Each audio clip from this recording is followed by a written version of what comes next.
Guess what, folks? I am back. The coach is back. And today, I got a very, very good special guest here today. And you're about to know who he is in case you don't know. And for all of y'all that y'all do know, man, he's a bad man. He's a bad man. Tough. Bad in a good way. Bad. Yeah. Mr. Carlson Gracie himself. How you doing, guys? Yeah. When we start this, Yeah. it was really small. We can't even consider it like academy. Yeah. And we have a small group. Like first time, Mike invited me down from Chicago to here. Yeah. I got some guys with me, and then we can meet Darren, which was a personal friend of Mike, and Peter Greek, one of my students. So we came, and it was a small group. Yeah. It was pretty cool. People here very nice. Yeah. So right away we click because they're very relaxed and the same way that I am. Yeah. So what I feel is, like like all this work, especially Mike been doing under my support. Yeah. I think it's being taken away. Like the Four Seasons well known all over the state. Oh yeah. The Bluegrass Four Seasons. They're was like a recognizable school. Yeah. For the whole Bluegrass state. Right. So I'm very happy with that. That's good. That's good. I know the program is, I've been around here ever since 2009, and man, those guys, man, I learned a lot from those guys, and so I want to thank you for all your techniques and everything. Yeah. The good thing is about the school, they're pretty open about people coming in and share the knowledge. So it's a very nice people here. Yeah. So whoever not coming here, you're missing. Yeah. Most definitely. Yeah, you're missing. You're missing. I'm trying to tell you, you need to get in here and learn how to choke somebody. Yeah. For real. You know what I'm saying? Because if you don't learn how to choke somebody, man, you just... Who can benefit the most from Brazilian Jiu-jitsu? Well, Brazilian Jiu-jitsu you consider to everybody. So everybody get the benefit. First of all, the self-confidence. They prepare your mind because, the training here is pretty hard, and all aspects you look at. One day you do good, one day you not do good. Very much the people like, oh, that's not for me, because they don't give it the opportunity for the jiu-jitsu to get to the system. You gotta tough it up. You come from out there, you used to do grappling. It's a very different situation. Yeah. So that means with time you mentally prepare. For anything comes, like you deal with many situations, because for whoever do Brazilian Jiu-Jitsu, they know they attack you for everywhere. Yeah. You have to protect everywhere: foot, neck, arm, shoulder, everything. Sweep. Yeah. There is always a back and forth game. So the benefit is for everybody: for physically benefit, mentally benefit, and and especially for out there, the world's very dangerous.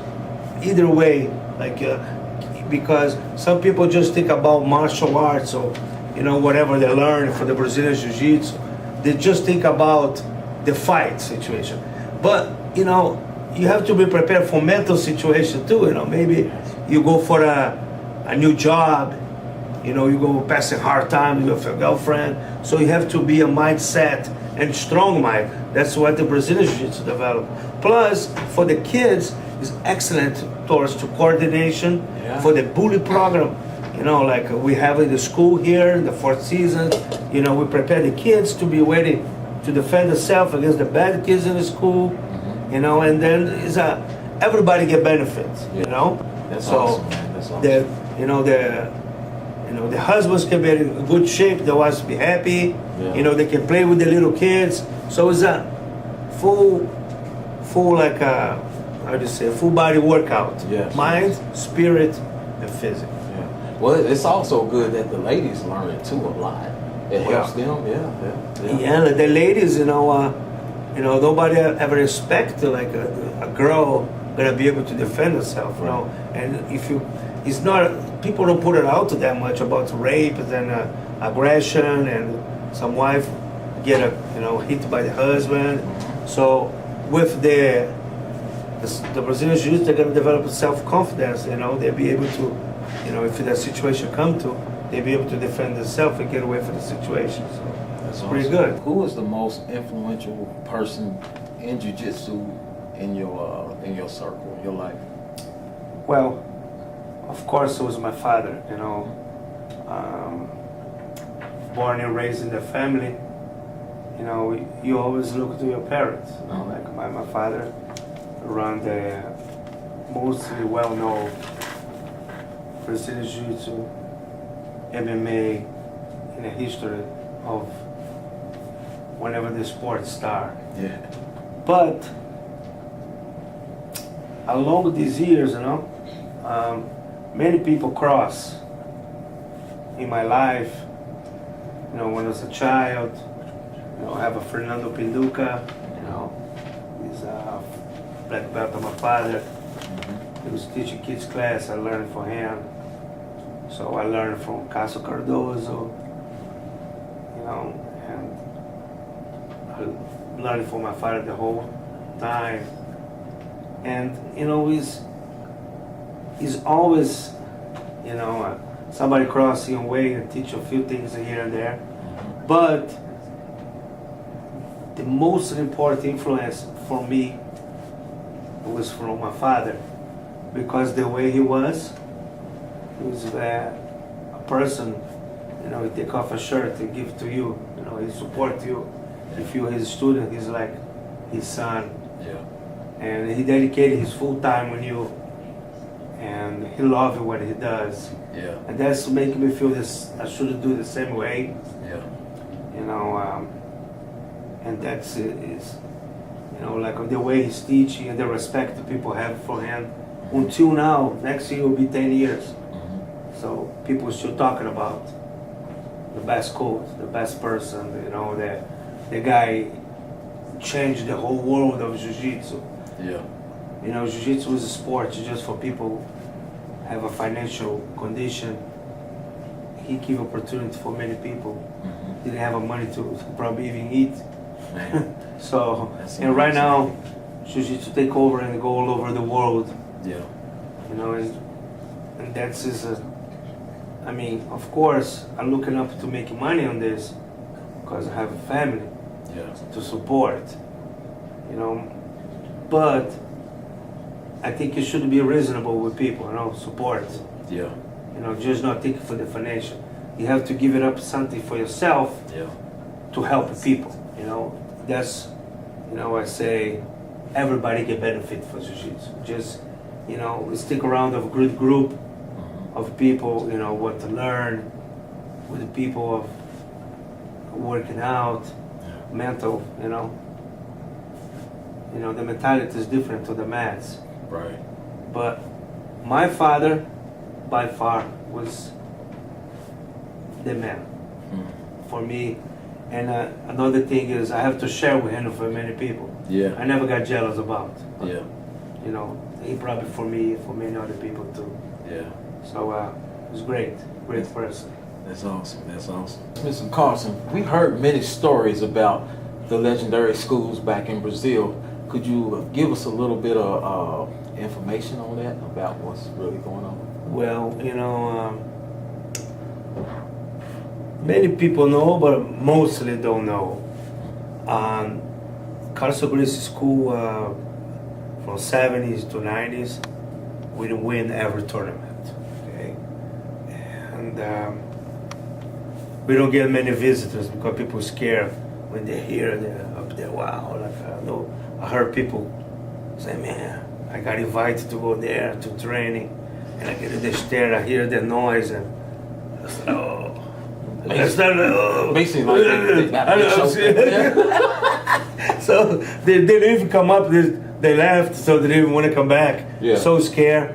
Anyway, it's nothing else but that a bunch of people were training hard, and everybody try to represent the team because they love my father. Yeah. They defend the flag with their heart. Yeah. But what do we have? Our team, was so strong. We have the beginner belts, like the blue belts. They are so tough.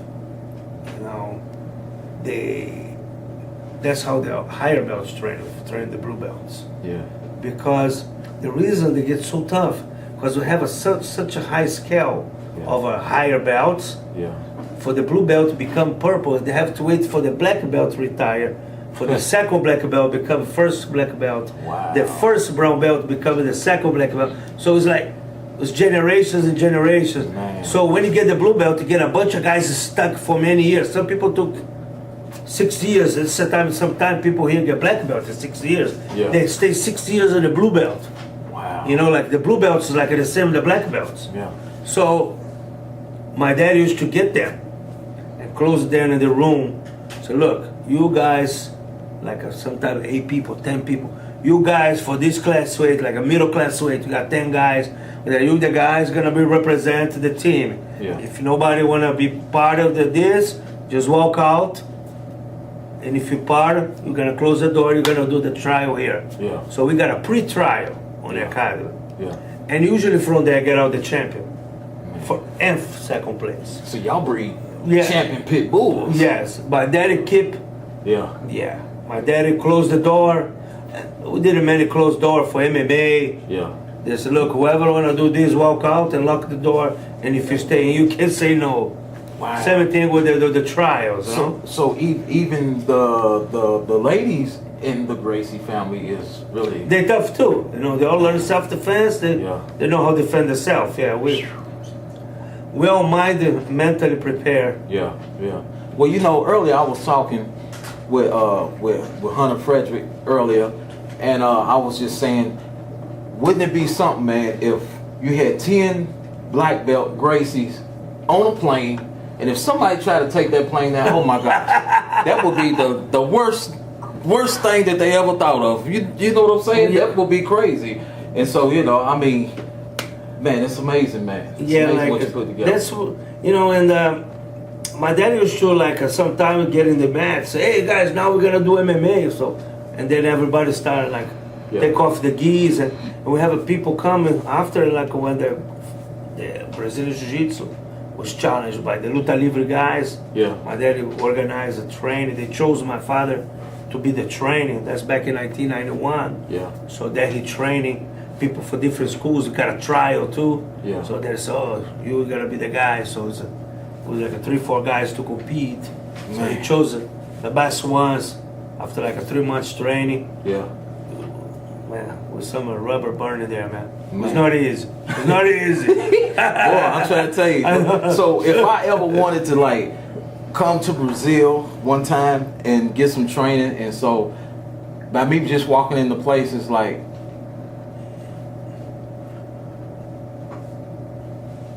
I'm sorry, Mr. Carlson, I kind of blanked out there for a second. I was back in Brazil thinking about, you know, walking into the school, and I just kind of blanked out. But back to what I was saying, if I ever came to Brazil, and you know, I would probably get some real top notch. Oh yes. Oh my gosh. You definitely, you know, like Brazil developed so many tough fighters. Yeah. You know, so and you get a very good quality training for that. Definitely would do it. I want to know, would you change anything in Brazilian Jiu-Jitsu history if you could? Well,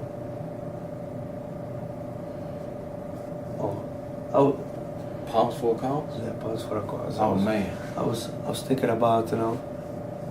Well, this is a very difficult question because things usually successfully been growing, you know. Like we start here, like 17, 18 years ago, and now it's growing. You know, it's very difficult to specifically say one thing. Yeah.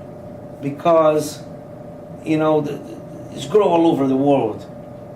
You know, probably many things happened wasn't good, but, you know, this sport is growing everywhere. You see everywhere, if you put in Jiu-Jitsu, Brazilian Jiu-Jitsu, MMA, it's like the fever, you know? Yeah. It's like they have this kind of mosquitoes coming for here and there, give us some type of virus.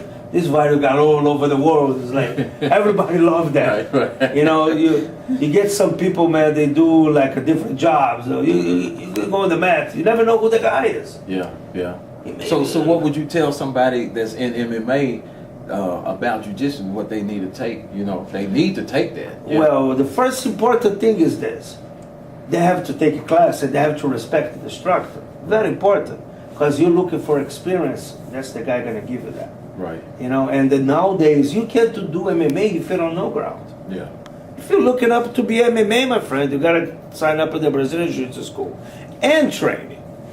It's not like I just sign up and show up once in a while. Yeah. You gotta be there. You gotta be there, roll around, get tapped, and don't get mad. You know. Yeah. That's how it is. When you start boxing, you probably got punched in the face. So that's the same thing. You go to the ground, you get choked. Well, there's one thing I have to ask you. Is there anything that you do, like when you choke somebody out, is it anything that you say or make a noise or howl or something? Because we got one dude, little young kid, they call him the Rooster, and he makes a cock-a-doodle in this noise. And so then we got another guy that just, you know, he's silent but deadly. But I just want to know, is there anything that you do that you let them know that I got you? Well, they probably, you know, when you start choking there, they feel the pressure, you know, like when you bring them in. Ah. So, yeah, they know. They know. They know. They know. You see, you heard it yourself. They know. They know. Yeah, it's many people, like, especially the MMA group, Yeah. they have this thing like, oh, you know, I'm gonna train the ground, but they do like a little bit. Yeah. And when the, you know, the rubber start burning for real, they're gonna start punching their feet, they don't know what to do, they start turning their back. That's because you're not trained, you know? So you gotta get in and learn how to defend yourself, you know? Protect your face, very important. You know, don't get hit. That's why the jiu-jitsu come to. You know, otherwise, you know, the MMA not be here. You know, we brought from Brazil, the, you know, mixed martial arts, you know, and was developed in base of jiu-jitsu. So, in America, the big sports is Muay Thai, you know, like the box, Muay Thai, and they don't have nothing. Like when my cousin came back in '94, and they start triangle people, they're like, wow, what the hell is that? So that's what it is. We really choke people. You heard You it, know, folks. that's what it is, man. You heard it from the man himself, Mr. Carlson Gracie. It's all That's about why them you're there. chokes and locks.